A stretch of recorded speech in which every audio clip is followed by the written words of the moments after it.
시청자 여러분 안녕하십니까? 복지TV 뉴스입니다. 지난 5년 동안 한국에 거주하는 외국인이 50만 명이나 늘었는데요. 덩달아 외국인 범죄도 증가한 것으로 나타났습니다. 첫 소식 박고은 아나운서입니다.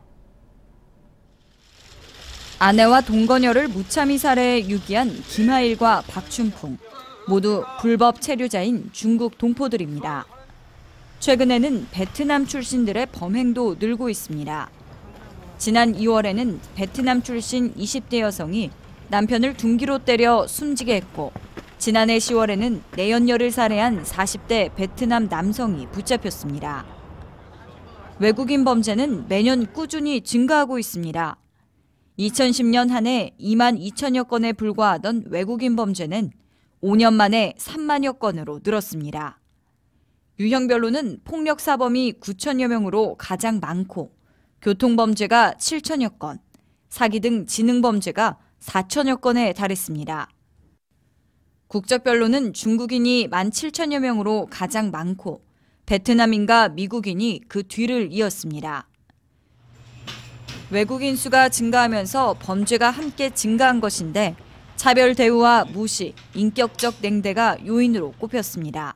문화적인 미묘한 차이에 대해서 완전한 이해를 못했기 때문에 이것이 나에 대한 차별과 배제가 아닌가라고 판단하기 때문에 전문가들은 외국인을 보듬는 문화를 만들고 정부가 심리적, 행정적 지원을 늘려야 한다고 지적합니다. 복지TV 뉴스 박고은입니다. 광주 지역의 사회복지단체들이 모두 모여 머리를 맞대고 광주 복지정책과 예산에 대한 토론회를 열었습니다. 각 단체에서는 다양한 의견을 제시했다고 합니다. 양혜슬 아나운서입니다. 광주광역시의회가 주최하는 복지 현장, 광주복지 정책과 예산을 논하다라는 주제의 정책토론회가 열렸습니다. 광주광역시의회 환경복지위원회, 사회복지사협회, 복지공간 플러스 등 광주 지역의 다양한 사회복지단체들이 한자리에 모여 복지정책에 대해 분석하였습니다.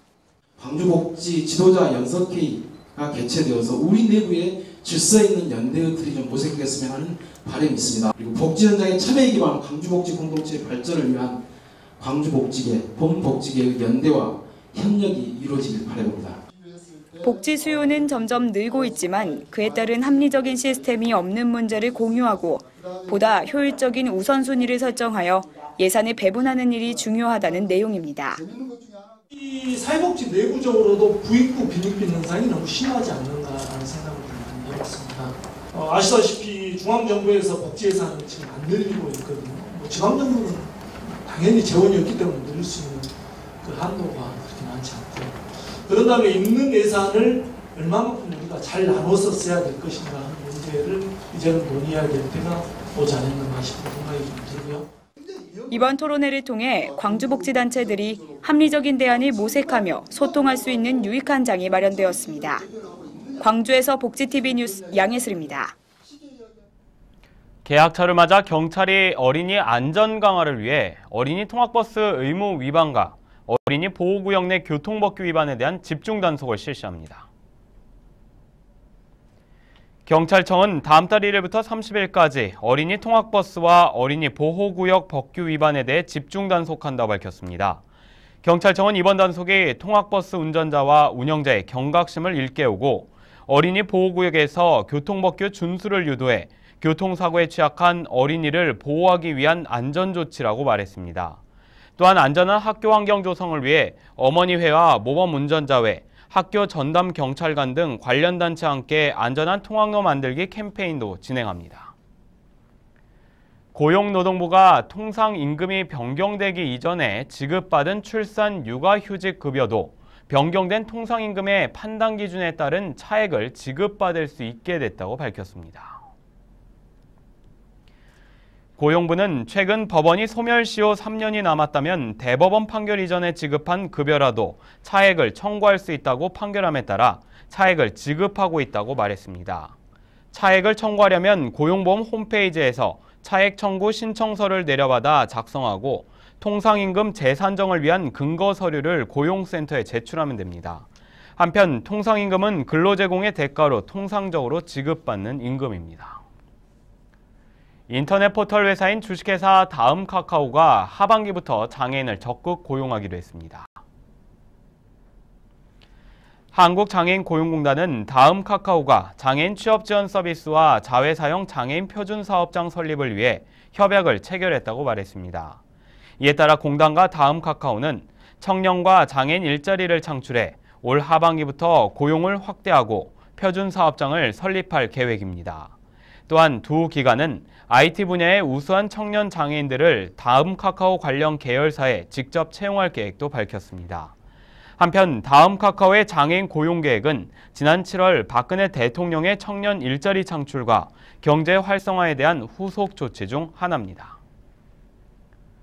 한국장애인고용공단이 4개월여 동안 장애인 고용이 저조한 기업을 대상으로 장애인 인식 개선 교육을 실시했습니다.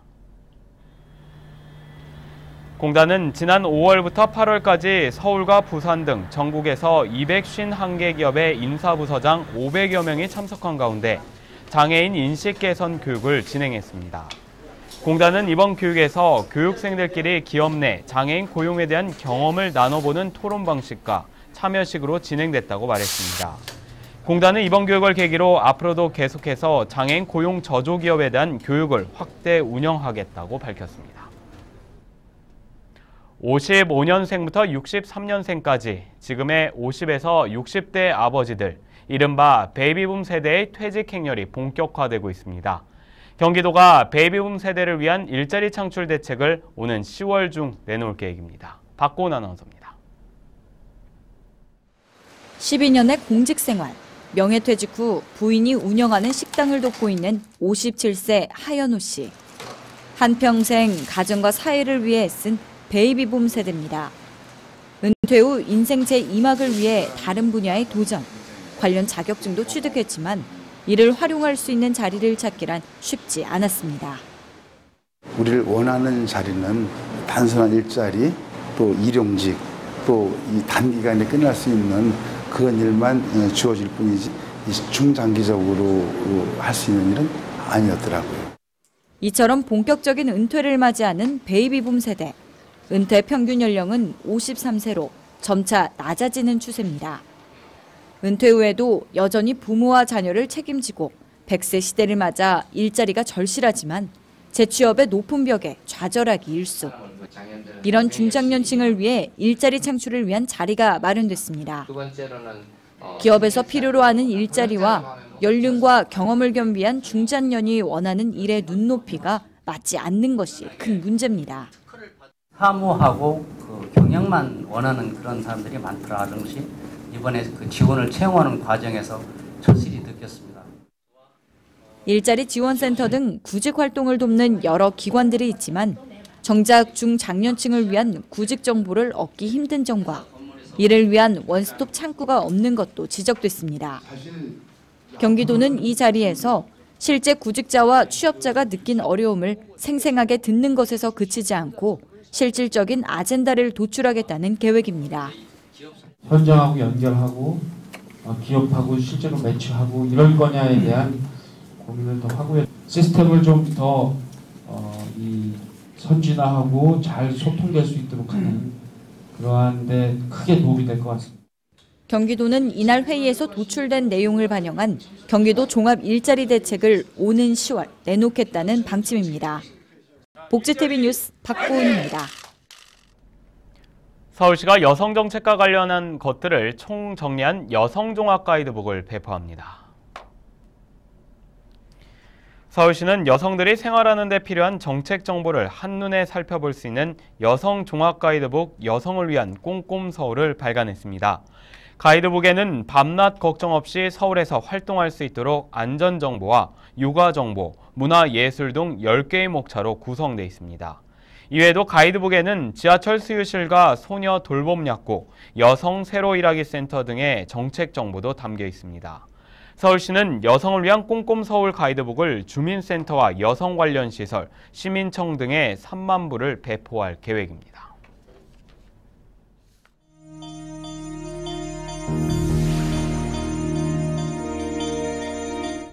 이어서 간추린 뉴스를 전해드립니다.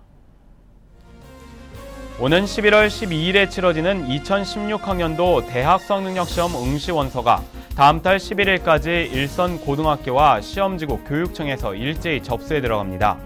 한편 국민기초생활수급자인 경우 응시 수수료가 면제되고 올해부터 시각장애인 수험생을 위해 2교시 수학 영역에서 필산 기능을 활용할 수 있는 점자 정보 단말기가 제공됩니다.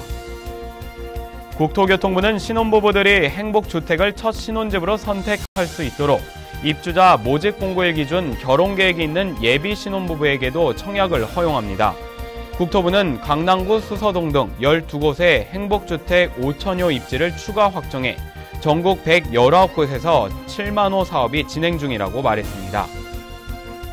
고용노동부와 보건복지부 등 관계부처는 일자리와 복지 서비스를 한 번에 제공하는 수원 고용복지 플러스 센터를 개소했습니다.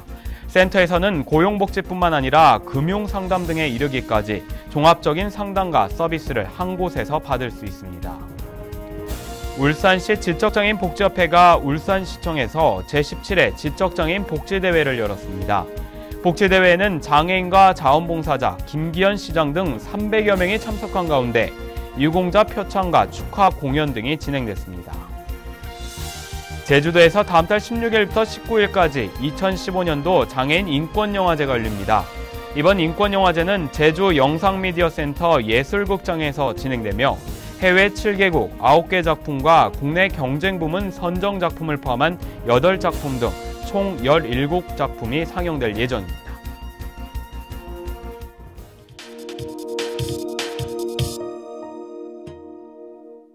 아침 저녁으로 선선한 바람이 불기 시작하면서 여름의 끝자락에 와 있음을 느낄 수 있는 시기입니다. 이맘때 주의할 것이 바로 감기인데요. 요즘 감기로 고생하는 분들이 늘어나고 있습니다. 특히 환절기 감기는 독한 바이러스로 인해 잘 떨어지지 않는데요. 이번 시간 건강해지는 팁에서는 환절기 감기 예방법을 알려드립니다. 밤사이 크게 벌어지는 일교차. 근일교차는 자율신경계에 이상을 일으켜 면역력을 떨어뜨리고 감기에 쉽게 걸리게 합니다. 이제 짧은 팔 옷을 입고 이제 창문을 다 열어놓고 자는데 다음날 일어나서 보니까 이제 목이 칼칼하고 그래서 좀 감기 기운이 좀 있는 것 같아요. 낮에는 덥다고 에어컨을 오래 쓰여도 위험한데요. 에어컨 필터에 생기는 레지오넬라균이 근육통과 두통 등 냉방병을 일으킵니다. 8월 중순부터 9월 중순, 이맘때는 고열을 동반한 목감기에 걸리기 쉬운데 원인이 되는 아데노바이러스가 유행하기 때문입니다. 아데노바이러스는 독감처럼 심한 감기를 일으키며 폐렴, 중이염과 같은 합병증을 유발하기 쉬운데요. 감기를 예방하려면 아침 저녁에 긴 옷을 입어 몸을 따뜻하게 하고 입과 코의 점막이 마르지 않도록 습도를 50% 이상 유지해 주는 게 좋습니다. 실내의 낮에 온도가 올라가면서 에어컨을 장기간 틀어놓는 경우가 많은데 이러한 경우에 냉방병 등의 문제도 있고 에어컨을 통한 그 건조한 공기가 계속 지속되는 경우에 호흡기 바이러스에 노출될 가능성이 많아서 에어컨을 장기간 사용하는 것보다는 환기를 자주 시켜주는 게. 또 감기 증상이 사흘 이상 지속되고 열이 계속 난다면 합병증 위험이 있기 때문에 즉시 병원을 찾아야 합니다. 한여름에 무더위가 물러가고 시원한 가을바람이 불기 시작한 요즘. 이번 시간 알려드린 건강 팁으로 감기 없는 건강한 환절기 보내세요. 국내에는 많은 외국인들이 거주하고 있습니다. 약간의 문화 차이는 있을 수 있지만 이들이 더 한국에 잘 적응할 수 있도록 곁에서 관심과 도움을 줘야 할 것입니다. 행복한 미래를 여는 방송 복지TV 뉴스를 마칩니다. 시청해주신 여러분 고맙습니다.